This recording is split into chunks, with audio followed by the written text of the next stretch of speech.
Don't give out the answer.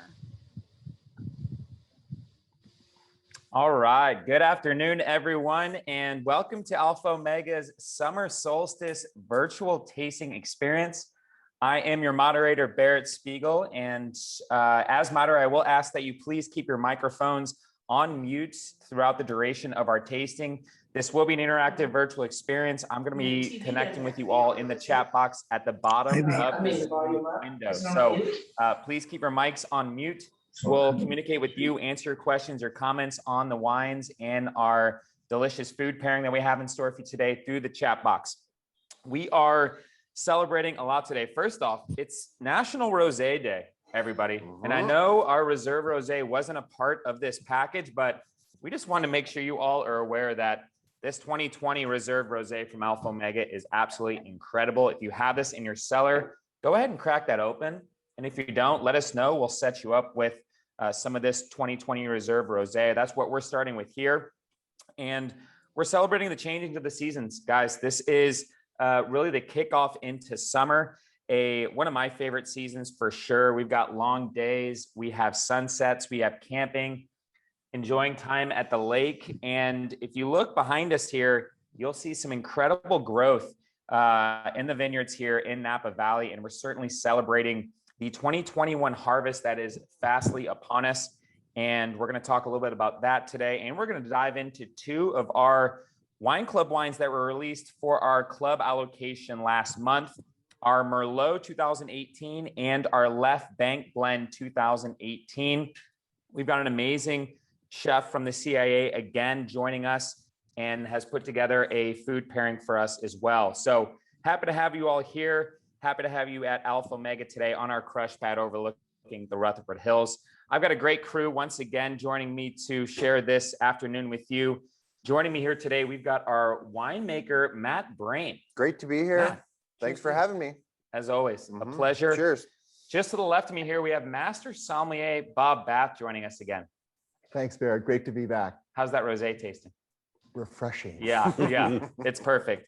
And again, we have some special guests joining us remotely, and they have actually a guest right behind them as well at their ranch up in Lake Berryessa, Robin and Michelle Baggett, our Vintners.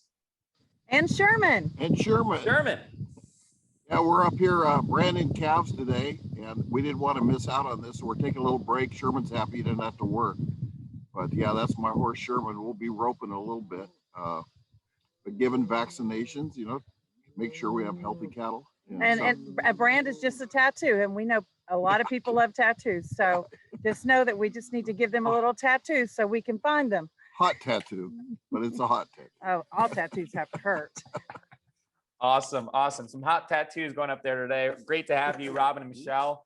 And last but certainly not least, our very special guest chef from the Culinary Institute of America, Chef Dan Keedan, is with us today. And he has an amazing dish that he's prepared for us. Chef, what are we doing today? Today, we're going to be doing heirloom carrots and chorizo, really highlighting the season of summer and really enjoying the bounty that we have here in front of us. Awesome. Cannot wait. Thank you, Chef. We're going to be diving into what he's putting together here in a bit. But again, cheers to you all. Get those wines in glass. And we're going to be tasting and analyzing our Merlot 2018 and our Left Bank Blend 2018 vintage. As you all know, if you've joined us before for our virtual tastings, you know that we love trivia here at Alpha Omega. So as you're getting that Merlot 2018 in your glass, let's bounce it over to our Vintners, Robin and Michelle Baggett, for our first trivia question.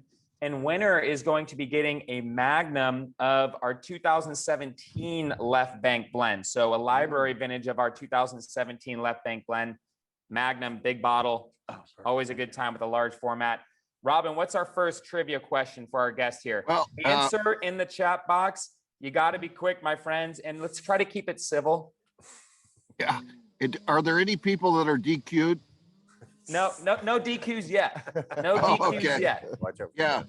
Well, one thing I needed to keep it to summer solstice, but an heirloom carrot. Who's ever heard of one of those? Anyway, but that's not the question. So here's the first one. Get ready. Get your thing ready. What one of the 7 wonders of the world is associated with the summer solstice? That's a good one. Boom. Boom. Which one of the 7 wonders of the world is associated with the summer solstice? We're getting some coming in. Oh, that was quick. I think we have a winner here. I see it right here. And I tell you what, between Kelly and Leanne there, that was a tale of the tape here. And Robin, we have a winner. What is the answer to our trivia question? Stonehenge. Stonehenge. In fact, that's where the light, they figured many years ago, that's what they were celebrating the summer solstice, and they have it every year. They're right on, and they did this, thousands of years ago. So great going. That's quick. Alex Trebek would be proud. Alex Trebek would be proud because Kelly Beck was the first to answer that. Oh. Kelly Beck, Alex Trebek. That is a Magnum of 2017 Left Bank Blend for Nice. you, Kelly. Good win. Congratulations. Wow. Great way to start this virtual tasting here with a Magnum. We're going to have another trivia question here coming into our second wine. So there is another chance, my friends, but very excited for these wines, guys. Our 2018 Merlot will be a first wine that we start off with. Both of these wines are wine club wines that we don't produce a lot of. They're limited production, and really excited to dive into these with you, Bob and Matt. Mhm. Yeah, I think these wines are really showing well today for us in the glass. They both have Merlot as a component in them, which makes it really fun to kind of compare and contrast them side by side. But to me, they're really showing some nice differences. First I tasted the Merlot, and I'm always just struck by how rich and subtle it is in the mouth. It is just so mouth-filling and soft, and the textures really just take me away. What do you think, Bob? I totally agree, Matt. And I think the main thing is that as much as I love drinking Cabernet Sauvignon, I drink it all year long. And I think as we go through this wonderful time of year right now where it's not quite hot enough yet, obviously not as hot as it's going to get, I really enjoy having something like the Merlot, which perhaps isn't as full-bodied as the Cabernet Sauvignon. But this is a great time of year. And when you look at what's happening in the vineyard right now, you can see that we're through that process of bloom or fruit set. And it's really exciting to see what's happening right now. You can see these small berries. This has been a great fruit set this year. And really now they're just going to continue to get bigger and get riper, higher in sugar and then lower in acidity. And really this is the key time of year, because from now until the fall, we're going to have great weather. So it allows these berries to really kind of grow in size. So we've passed those 2 key phases, bud break and then flower set and bloom, that really have given us a great set. And it looks pretty good for this year, doesn't it? Yeah, things are looking really good in the vineyard. As you say, Bob, we've moved through a couple of real critical phases of our flowering and fruit set. And now the berries, as you see, they're very small, and they're going to start swelling up. And the next real phase that we're looking for out in the vineyard is called veraison. That is where the red grapes are going to start turning from green to red. So things are moving along right out there in the vineyard behind us. Barrett mentioned earlier that we've got this beautiful canopy behind us. All of the leaves are up, the shoots are pushing. The vintage is moving on really nicely. Everything is looking healthy out there, and we've got a good crop. So we're really excited to get towards this next harvest because it's coming. Yeah, I'm really excited about this Merlot too, and I'll tell you why. First of all, some of the most expensive wines in the world are based on Merlot, and I think it has probably had a lot of challenges here just in terms of reputation, but really Merlot can be a serious wine. And I think this is a very serious Merlot. And I'll tell you why. It has a lot to do with fruit sources, a lot with where these grapes are grown. Quite frankly, I think Merlot was planted throughout California. It really wasn't planted in all the right places. We're planting it now in the right places. And when you come from a vineyard like these vineyards, say up on Spring Mountain, this is where you're getting Merlot that has that kind of character. So really, when you're in a great place, you're going to see Merlot at a whole nother level, I think. I agree. In the cooler spots of the Napa Valley, I feel like we actually get Merlot that ripens and develops characters and flavors and aromas that are a little bit more similar to the old world. And so I think that where we have our Merlot planted and we're sourcing from really is, as you say, Bob, some of the best expression of the grape in the Napa Valley. And it is a nice contrast to Cabernet because although it's rich and deep and darkly colored, it is softer and supple in the mouth. It's a little bit easier of a red wine to drink at the dinner table. And yeah, as you mentioned, I think this wine is really showing well. Excellent aromas, great concentration of flavor, but nice, soft, rich mouthfeel characters as well. I agree. And so often when we talk about Merlot, we talk more about red fruit. So we'll be talking about black cherry, we'll be talking about plum, maybe even some boysenberry. And I think really perhaps a little less of those really dark fruits. But I would treat this wine like a Cabernet Sauvignon. I still would decant this ahead of time. This wine's going to age beautifully. Of course, we've got 2 wines from that spectacular 2018 vintage, but more than anything, food-wise, and I think you mentioned the table, this is where we can really do kind of different things. And I think you'll see it in our recipe today. We really kind of use this Merlot as our inspiration for this dish. I love this wine's tasting beautiful right now. You know, for still somewhat of a young wine, 2018. But to both your points, you know, we obviously focus on a lot of Cabernet Sauvignon here at Alpha Omega.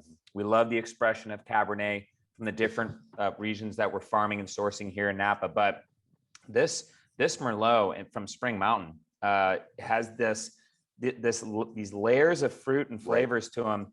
But you know, to your point, Bob, on the softness of Merlot, what attributes to that sort of softer tannin profile in the Merlot grape? Well, I think more than anything with Merlot, I think you really don't have that tannic structure. Maybe the skins aren't quite as tough, you know, as thick as they would be, say, in a Cabernet Sauvignon. And I think when we look at it, it just really, the concentrated flavors to me here don't have that same kind of structure, that breadth that Matt was talking about earlier. And that's kind of what I like about it, is that really this wine is what, over 90% Merlot. It has what, 4% Cabernet Sauvignon. It didn't really need all that backbone that you think the Cabernet Sauvignon would naturally provide. I love that about Merlot. And again, when we look at it throughout the Napa Valley, this is a grape that to me is really starting to finally get the kind of respect it deserves again. You know, I think with growing and picking Merlot, in contrast to Cabernet, there's some different things that the winemaker is looking for in the fruit and in the finished wine. And it can be fun to play with a little bit of the lesser ripe characters of Merlot, where in Cabernet, if you pick a little bit too early, you've got to be real careful, because the green characters in Cabernet can be really, really aromatic, those bell pepper kind of jalapeno notes. But when you pick Merlot just a tiny bit underripe, you actually get a more subtle herbaceousness and maybe even some kind of earthy, black olive kind of characters sometimes. So I think you can incorporate some of the herbaceous characters a little bit more aggressively in Merlot. And that's why I really like this wine, because it is rich, it is ripe, but there are some beautiful kind of herbaceous and earthy notes in this wine kind of shining through and supporting the fruit. And I think that Merlot can be a really fantastic wine when you incorporate all those different characters. Yeah, another just fun club wine, you know, that we offer here at Alpha Omega. We don't produce a lot of this Merlot, and as some of you out there might be aware, you know, the great thing about our collection here is, yes, we're going to have some incredible Cabernet Sauvignons from some of the better vineyards in Napa Valley, but we're also going to provide single varietal wines with all 5 of those Bordeaux grapes: Cabernet Sauvignon, Merlot, Cab Franc, Malbec, and Petit Verdot. Yep. And those individual varieties, when they're, you know, produced almost in 100% by themselves, really sort of characterize the beauty of them individually. I think it's an incredible opportunity that we have here in the Napa Valley to present all those varieties separately, because, you know, traditionally in the old world, they were used as blending tools to support each other and to make something almost, not, I don't want to say to make something that's palatable, but to make something that is acceptable and fruity and ripe.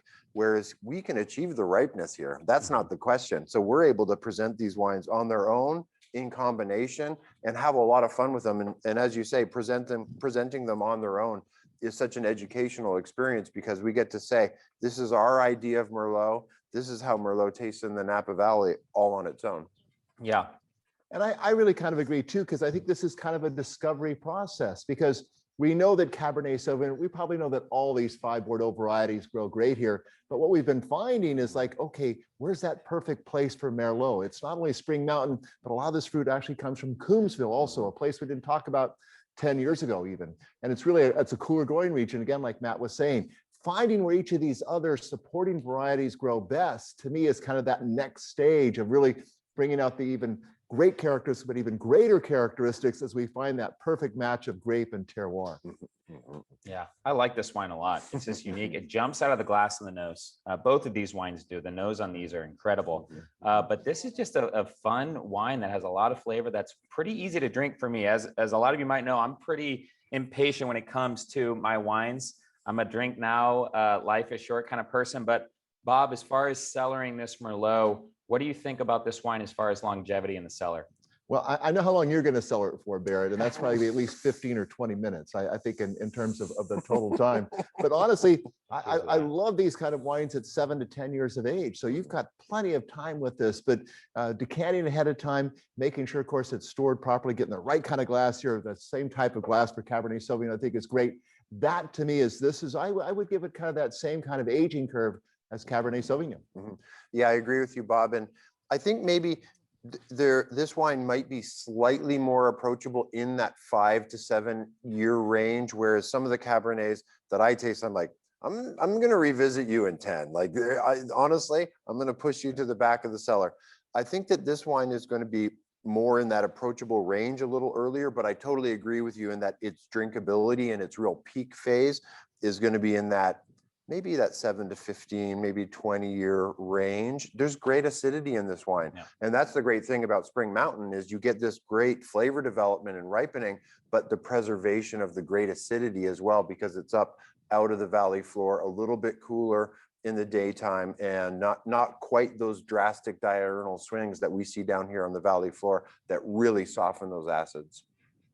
Absolutely. Absolutely. Big fan of this Merlot 2018. Hope you all are enjoying this wine at home today. Again, another wine club offering from Alpha Omega that is limited production, certainly. So if you like it, make sure you stock up on this Merlot 2018. I mean, the 18 vintage, guys, we've said it 1,000 times, but I mean, if our guests out here aren't fully aware, what a vintage from Napa Valley. Super strong vintage. And, you know, really to be able to present these 2018s is it's really the opportunity to check out the grape and do some learning, because Vintners here in this area in 2018, we were able to hang the fruit as long as we wanted.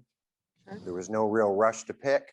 All the flavors are really representing the grape, the varietal, but also the winery's idea of presenting that wine. So those 18s, you know, if you haven't started grabbing them up, they're ones for now. They're ones to check in on as they age, and truly a great vintage. I'm glad we're continuing to enjoy them here. I well said on learning. I like learning by drinking wine. So we all need to learn a little more, I think. Very excited for our guest chef today from the Culinary Institute of America. And if you haven't been at one of our virtual experiences before, we have the luxury of having our master sommelier, Bob Bath, joining us, who teaches at the Culinary Institute of America here in Napa. And he's brought some incredible chefs to put together these food pairings that are so unique. Sherman over there is having a good time with Robin and Michelle. That these food pairings are just so unique and it's stuff that I would never think of myself. So let's check in with our chef. Good. We're doing a virtual wine tasting. What we got going on today? Hey, and thanks, Barrett, and welcome, Dan. Thank you, Bob. Glad to be here. Great to have you here. And Chef Daniel Kedan teaches with me at the Culinary Institute of America at Greystone, right here in the Napa Valley. And you're originally an East Coaster, though, aren't you? I am, from Connecticut. Yeah, well, great to have you out here. And I think you kind of like the bounty out here, don't you? I sure do. Connecticut's a great place to grow up, but California's a great place to live. And especially out here with all the wonderful things that we have. It's been life-changing. Well, and you've changed very well with it, by the way. I want you to know, because when I looked at this recipe today, I thought, you know what, I'm going to need a summer solstice day because it can take me that long to put this recipe together. But you know what? I think it's actually easier than it looks, isn't it? It really is. This is a little bit in the prep work and really easy once it all comes together. And the idea behind this dish was really highlighting the flavors in that Merlot. When we tasted that Merlot, we tasted it with 40, 50 different bites of food. And the one thing that we kept on going back to was the fact that it liked spice, but not spicy. And we loved the things that it kept on going back to was this like paprika and this like little bit of pepperiness, but without that spice. And that's really what this dish is all about, accentuating that floral and flavorful time of the summer, but also giving it just that little bit of spice that it really loves to really kind of like tingle the tongue and pair well with the Merlot. Well, and like you said, we used the Merlot as our inspiration. And a year ago, we did ratatouille with Merlot. And we still have kind of a little bit of that theme today in terms of vegetables. We got heirloom carrots with a little bit of chorizo. But I think we need to clear one thing up first. Okay, what is an heirloom carrot? An heirloom carrot. Heirloom just means that it's been a varietal that's been unadulterated for about at least 50 to 100 years. Depending on who you ask, it's somewhere between that mark. And carrots right now, they've gone through so many different changes and everything else. And so when we say an heirloom carrot, we mean a carrot that's been around unadulterated for the last 50 to 100 years. And that's what we really like to highlight. And especially right now, as we're getting into that summertime, this is kind of that peak where carrots have a ton of sugar, really floral, really accentuating that earthiness of what a carrot can really represent. And that's why we really wanted to highlight it. And you know, you have to have a little bit of protein with it. So that's where the chorizo comes in, again, accentuating that paprika spice and bringing it all together to highlight the great fruits in this Merlot. And then we also have the summertime with our plums and our blackberries. It wouldn't be summer without some of these great fruits. And that's really what kind of ties this dish all together. You know, it really is kind of a wonderful combination of flavors, like you said. And I think, you know, starting with these carrots, now these are Nantes carrots, right? Tell us a little bit about the type of carrot. Nantes is a little bit smaller of a carrot, again, really known for its floral and flavorful properties. A lot of times in the grocery store, you get these big, huge carrots, and they're great for juice, but they don't have a ton of that really cool carrot flavor. And the Nantes is a little bit smaller and really accentuates what that flavor is like. Stronger, more floral, more earthy, and almost, in a sense, kind of gives an impression of spice without actually having a spice to it. And that's what we love. Yeah, and I think the other thing too is this kind of East meets West. We've got really these kind of Eastern spices with kind of the Western albonigas, the wonderful kind of chorizo type meatball that we have here. It's really kind of a combination of different cultures, but that's a lot of what our food is, isn't it? Well, we're a melting pot, especially here in Northern California. I mean, we have so many different influences from all over the world, even from our winemaking techniques to our growing techniques, to our food production, to everything. So we kind of took that idea and really went with it and used that as our inspiration to really get a little taste of everywhere. Fantastic. Now we're going to see just a small part of the little small part. So we're gonna start with doing our blackberry mustard.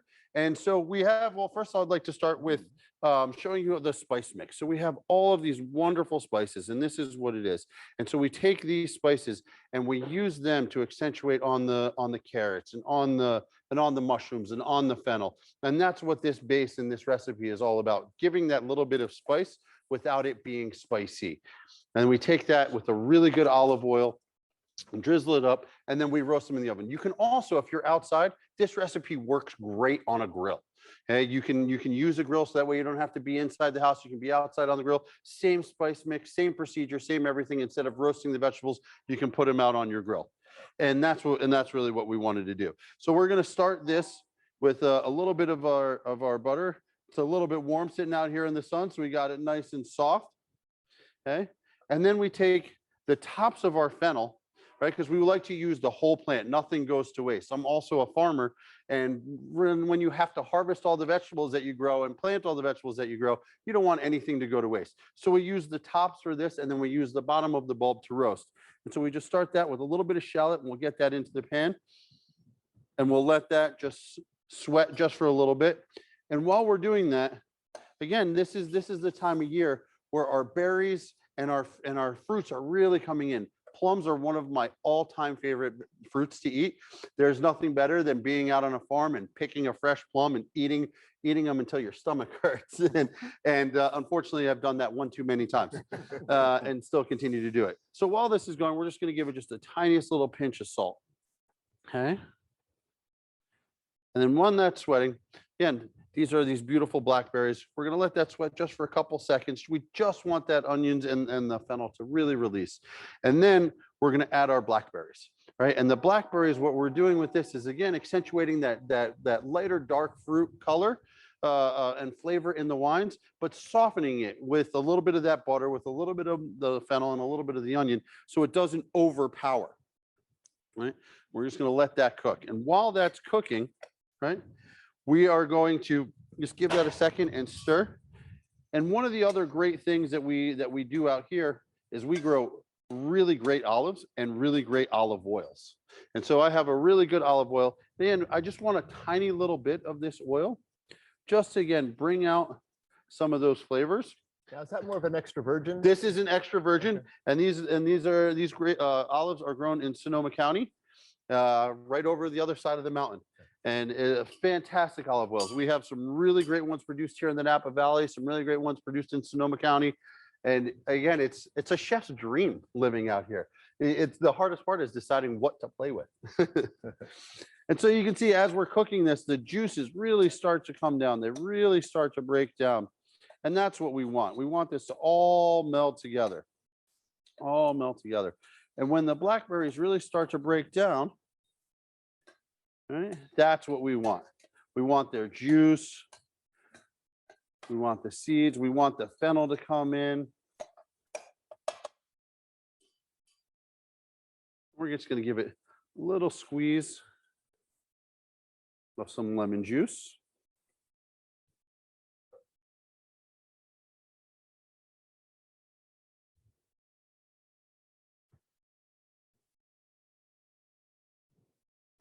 And the lemon juice, again, helps to bring out the acidity and the flavor inside of the blackberry.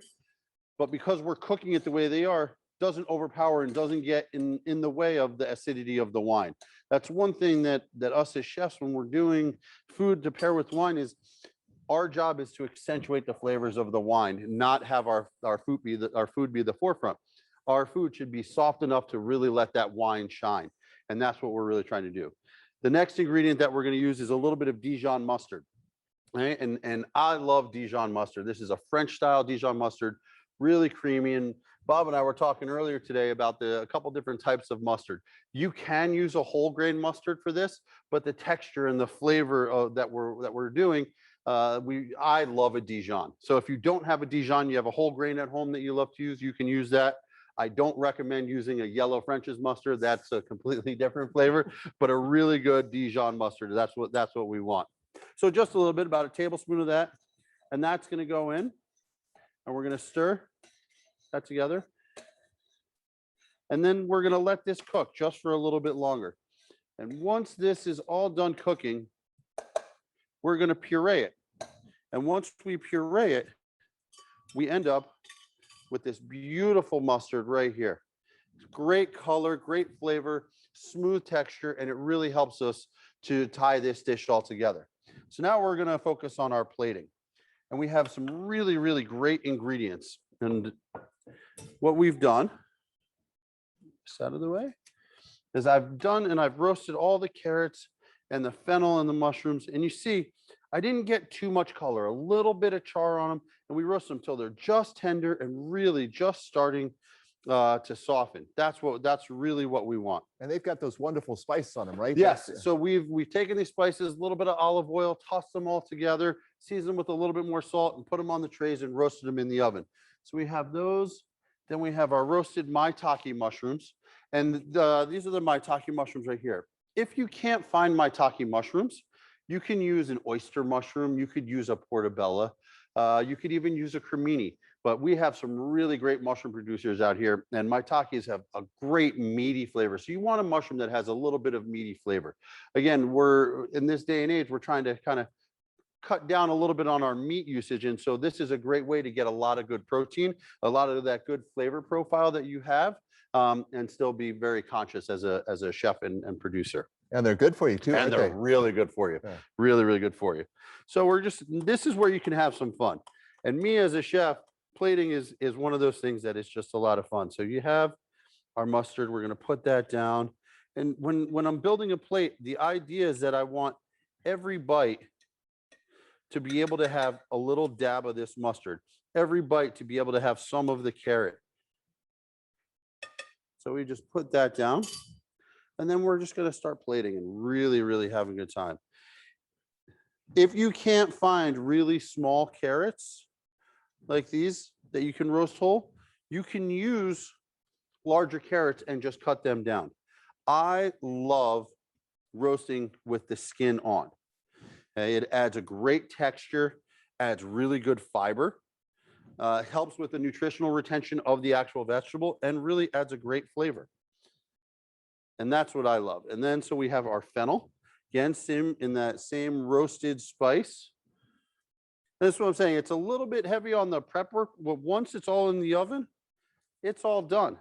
And then it's just really plating and having a good time. Our roasted fennel. And right now is a great time for fennel. You know, I love what you said too, Chef, about really kind of the flavors in the dish and the flavors in the wine. And so often that bridge of flavors is really kind of the secret. So many things you've been mentioning, we've actually been mentioning when we were talking about the wines. Oh, and that's totally. really the secret, isn't it? It really is. And it's really understanding how the flavors work together. Again, what bite of food is going to help accentuate that dark fruit in the wine? What's going to accentuate that creaminess, that mouthfeel that you have? And that's where things like that mustard and the texture of the Dijon and how this dish all comes together, where when you have that bite and you build that perfect bite, that's what it's all about. And that's when it really, really comes together. So we have our mushrooms. We have our little plums. Got to have those plums in there, Gotta right? have the plums. You have to have the plums. And I could tell you it's too many stories. The first time I ate a Santa Rosa plum, oh man, it was life-changing. Juices dripping all over my face, and every moment of it was just pure joy. So then we have our chorizo albondigas, and albondigas is a Spanish style meatball. So we did this chorizo and did the spices of chorizo and really used a good pork, right? And one of the things that we were talking about before was the idea behind the pork is to make sure that you have a good pork with good fat, right? And then we use that fat and we use that for its flavor. And so we did the spices of the chorizo and then roasted our little meatballs, right? Again, so that way you have a nice little protein. And this all helps to tie this dish all together. And then this morning, one of my other favorite things that's coming out right now, and I'm getting a little wilty in the sun, but nasturtiums are one of my all-time favorites. And they're really, we have bees on our property and the bees love nasturtiums. And nasturtiums had a really cool peppery.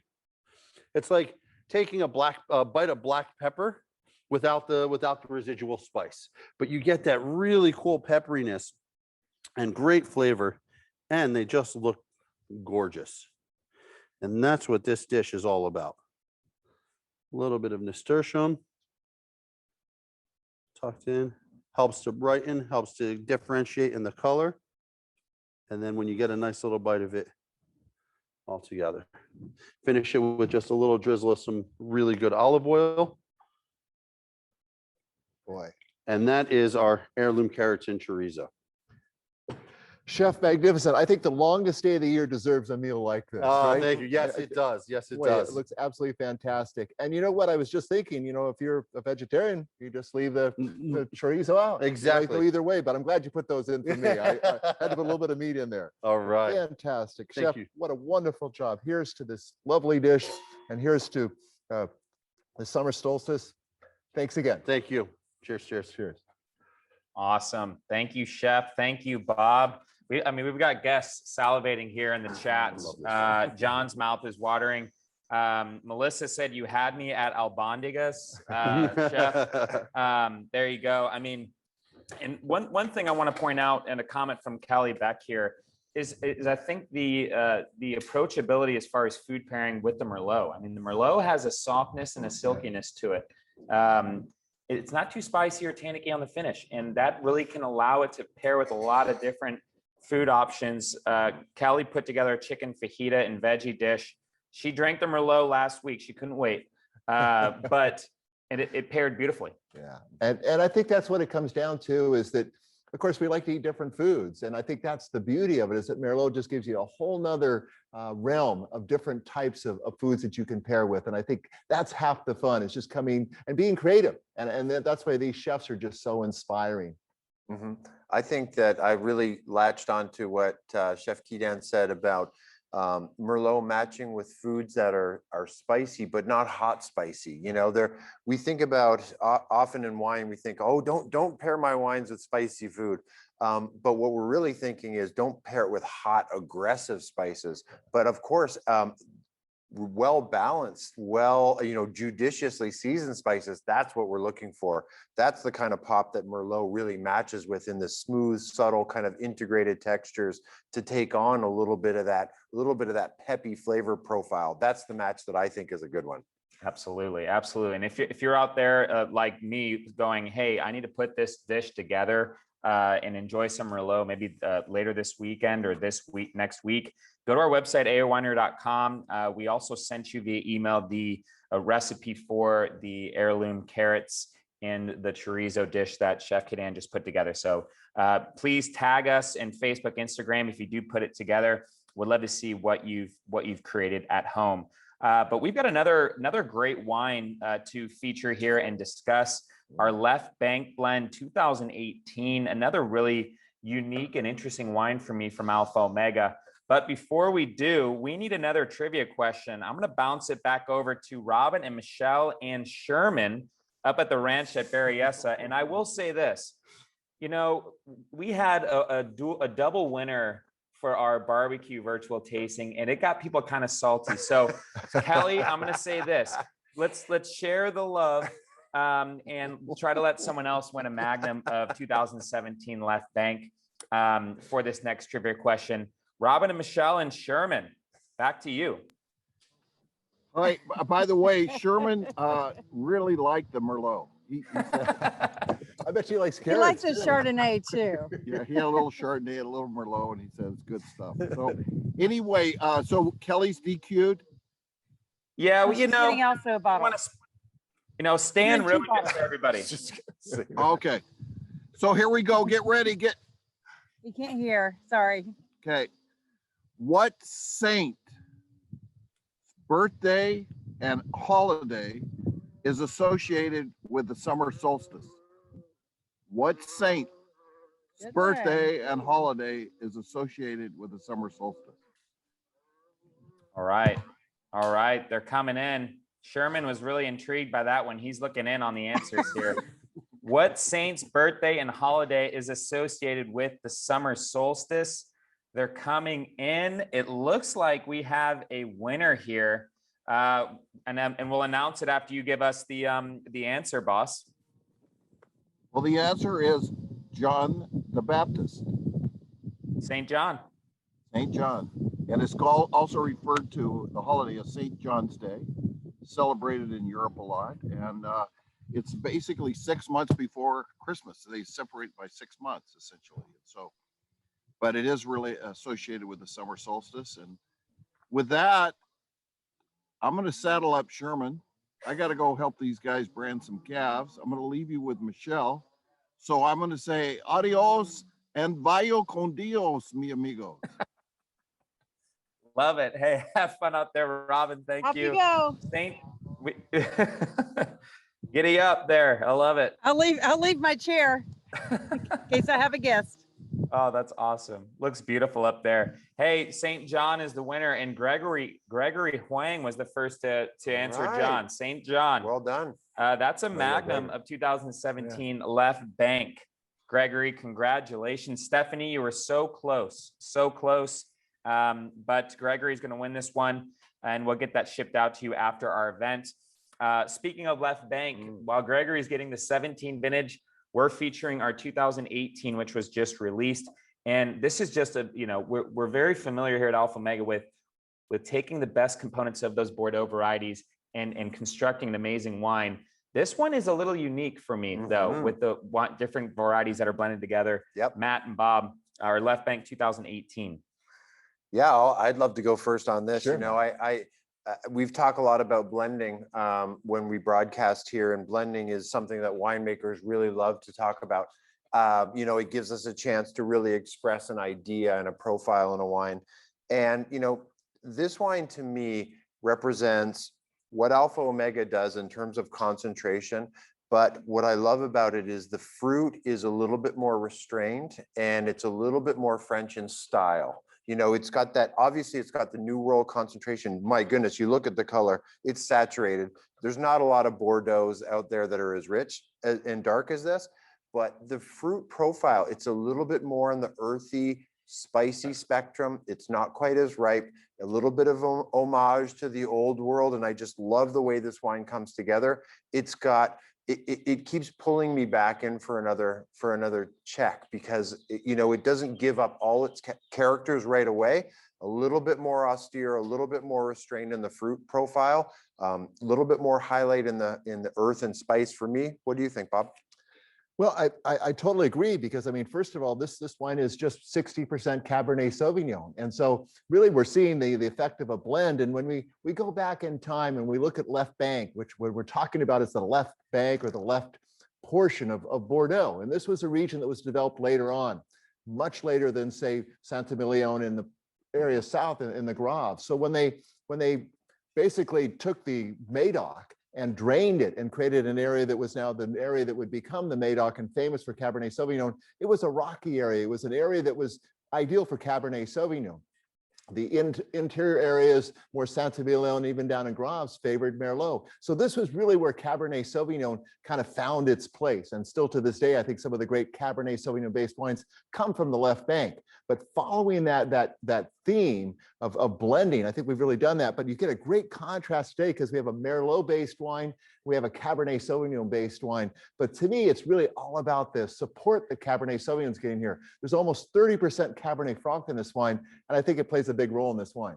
Yeah, you know, I love working with Cabernet Franc as a blender. It brings a lot of different characters to the wine in terms of aroma and flavor. I think structure-wise, you still got that full tannic profile, but you don't have quite the more exuberant herbaceous characters. They tend to be a little bit more subtle and a little bit more earthy.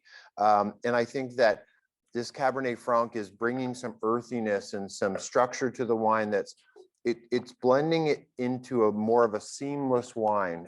You know, it flows across the palate.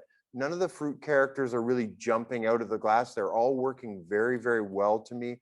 It's an integrated wine. It's seamless. And I think that the Cab Franc does a great job of bridging the Cabernet and softening the Cabernet, working with the Merlot, and kind of bridging that gap to make this seamless, beautiful wine.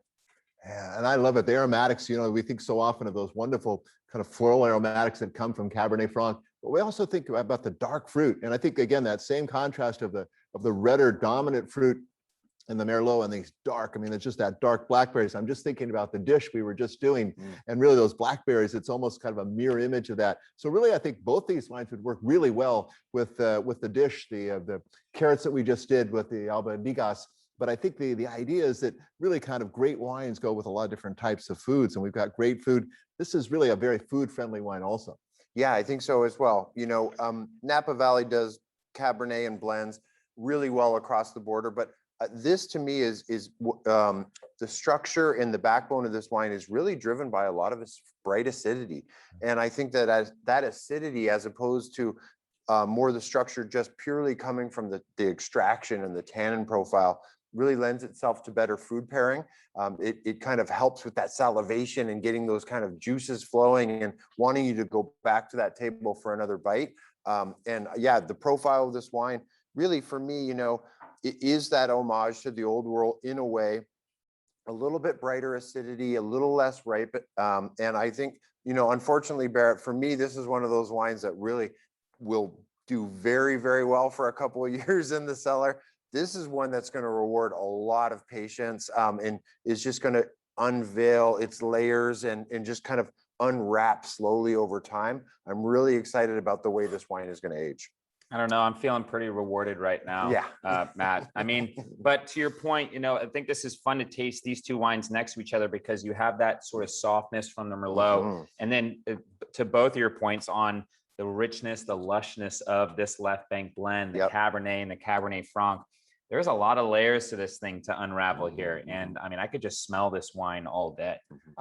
I think this left bank is totally showing off today. It's like, it's really showing some incredible characteristics. I'm very excited about it. And yet it's a little bit like proprietary red, isn't it? Because in a way, you can kind of change the percentage every year if you want, even though Cabernet Sauvignon will probably pretty much lead. Yeah, that's correct. you know, I think with our proprietary red, we are looking for a little bit more blue-black fruit, a little bit more lush, a little bit more approachable and fruity in its youth, where I think that when we line up the components for the left and the right bank, we're really looking for those wines that are a little bit more shy, a little bit more structured, a little bit more acid driven. And to me, those are the big differences. You know, I think a wine like this really eats up the oak that it was in as well. And the oak, the herbaceous notes, the earthy notes and the fruit really just make for the seamless kind of, it's more of an impression. You know, these are the wines that are really tough to write tasting notes for because nothing jumps out.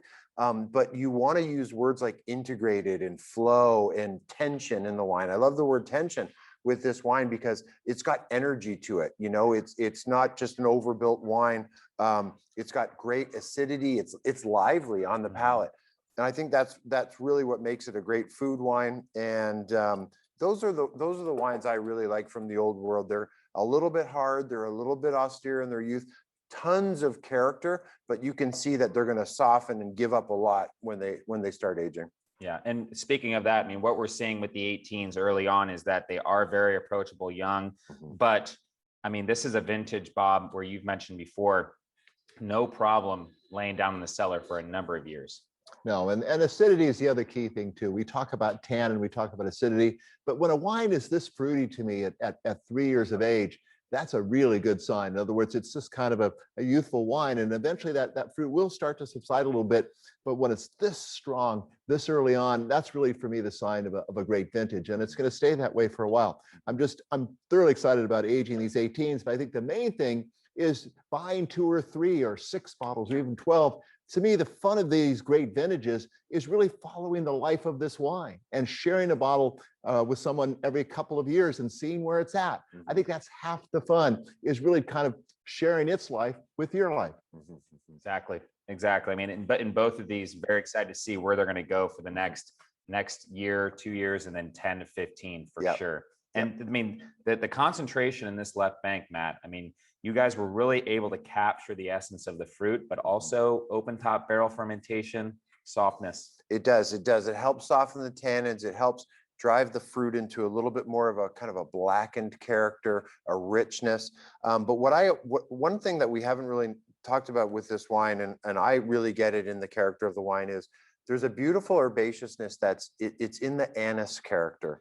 And I love Bordeaux when it starts to melt and some of that primary fruit starts to soften and some of those anise notes start to come up. Fennel, anise in that flavor profile.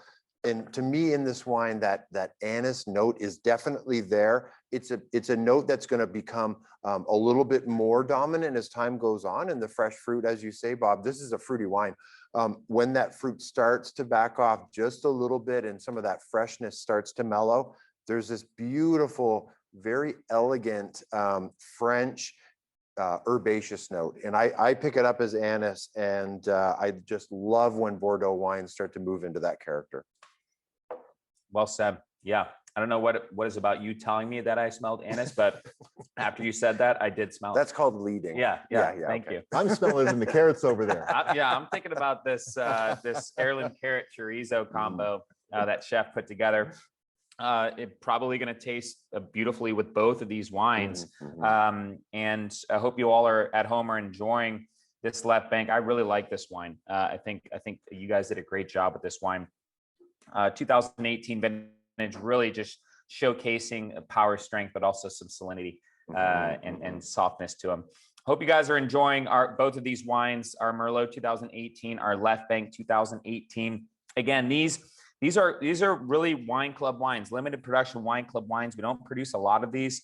You know, typically you're not going to see the production of maybe the proprietary red or our Cabernet Sauvignon, our signature wines. These are low production offerings from Alpha Omega. So what we're going to do is we'll follow up with an email, give you guys an opportunity to secure more of our Merlot 2018 and our Left Bank 2018. We're going to send you a $1 case shipping offer. Also, fun reminder, it's National Rosé Day. Yeah. All day. You got to load up that. Look at the color on that. It is just, it's so beautiful. It's so delicate and bright. man, with the sunshine behind us, that is the wine right there. Yeah. And speaking of, I mean, summer solstice, look at these vines. You know, these look amazing. They're happy vines. Yeah. We're having a good year. We're having a good year, folks. And if you're from the outside the area, come and see us. Come and check out the beautiful energy in these vineyards, the vines, the bright green colors. It's a beautiful time to come visit. Well, we're officially open next week, right? Exactly. Yeah, we're gonna have more. We'll have more information on how we approach this, you know, sort of full reopening. Yeah. So it's still coming to fruition. We're really excited to be completely open here at Alpha Omega, but it is busy. I mean, we've got a full book of reservations here, and obviously we would love our club members and our following to come out and visit us here in Napa. So reach out to our concierge team, concierge@aowinery.com, or you can call us at 707-963-9999 and set up your tasting reservation with us. We've got some incredible wines, the 18s, the 19s. Those vintages back to back are stellar. And so we're pouring both our signature 18s and then some single vineyards in era 2019 here at Alpha Omega. So we would love to have you come and visit. If traveling still isn't in the cards for you, we get it. That's why we're going to keep going virtual. And we've had a blast with these virtual experiences and connecting with you all from all over the country. And our next virtual tasting is probably the most talked about, the most prestigious one of the year. Last year, it was just amazing. It's our Luau on the Lawn virtual tasting. We're going all out again for that one, Bob. Hey, Barrett. The bento box of your dreams. Oh, yes. Oh, wait, Michelle is back on. Michelle, I want you to talk about our next virtual experience. Well, my husband's parents sold the Tahoe cabin and their house in Monterey, and they moved to Honolulu. I lived there for 5 years, and the culture and the spirit of the Hawaiian people and of the Polynesian islands is that of not just aloha, but ohana, a family. And I thought it'd be really fun. You know, we did this build a pizza party, which I love to do, but this build a bento box, this is such a great history. So Google bento box history, and you'll see that it's, you know, goes all the way back to the 1300s, and how it's just evolved over the many, many years of becoming a staple for so many people. And there's a lot of Japanese in Hawaii. So there's a lot of influences from the Japanese culture. And so we're doing this great Hawaiian Japanese fusion experience with, so you can go on Amazon and you can buy the $350 box, the black lacquer boxes, or you can buy a little simpler and invite your friends over. Sorry, that's my stomach. I'm hungry. So you can buy these boxes and have your friends over, have everyone make a dish. One of the pieces that fits into the box that pairs with the three wines. And again, we're going to travel the islands. We're going to have our wonderful Hawaiian performers and musicians here on the property. Well, not here, but on the property. And it's just a great time. We were gifted one of the top 10 virtual tastings in the United States last year in a publication. And so that's such a gift when somebody acknowledges all the hard work that comes behind the scenes. Our production team, our director of events, Vicky Honore, our events manager, who just lays it all out, and our whole virtual team. So I'm looking forward to the luau. And gosh, I can't wait. And then we're going to start opening up the property to start having our wine club events again, but we will still continue to do virtual. So those of you that aren't traveling, or that are on the East Coast or Midwest or somewhere not within a short drive distance, you'll be able to still experience what we're doing on the property. Just stay with us. We're gonna continue having fun virtually and in person. Love it. Aloha. Love it. Thank you. Yeah, there you go. Thank you, Michelle. That we're very excited for that. The three wines in that virtual are Luau on the Lawn, Reserve Chardonnay 2018. We're blasting off right away. Right Bank 2018. So if you love this left bank, let's do a little compare contrast on the next virtual to the Right Bank blend, and then finishing off with our signature Cabernet Sauvignon, our 2018. That is going to be a special virtual experience. As Michelle said, we're going to try to do a live and virtual fusion for that for the first time. So Saturday, July 10th, everyone, go to our website, aowinery.com, under events, sign up for that package and we'll get the wine shipped out to you for our luau on the lawn. And we're looking forward to either hosting you on site or having you virtually again. Such a great time. Bob and Matt Brain, really appreciate the commentary on the wines. Michelle Baggett and Robin Baggett and Sherman joining us from the ranch up at Berryessa. Michelle, thanks for coming back on. We had some sun hit on the computer and then you got back on the phone. Hey, it's happened to you before, Barrett, where the sun just melts your computer and it kind of stops. But we've got 3 laptops here charged up. We've got 2 phones. We have a hotspot. Little worried that we may not have got connectivity, but I want to give a shout out to Tim Powell, who's our IT person, that said, if you got 2 bars, you're good to go. And then Corey, who is our everything that pulls all of this together. And Corey, we're so glad that you're home. Corey is, without Corey, we wouldn't be having these virtual tasting experiences. So I love everybody that's put all the great work into it. But Corey, I want to give hats off to you, my friend. Absolutely. Absolutely. Amazing team here, putting a lot of work into making Michelle's vision of these virtuals come to life.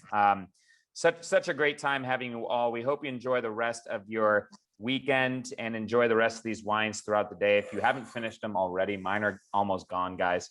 Again, send you an email follow-up on both of these wines and Reserve Rosé. Happy National Reserve Rosé, friends. Reserve Rosé Day, my friends. Guys, thank you again. We'll raise a glass to our guest out here. Cheers, everyone. Take care. Cheers. Cheers. Cheers.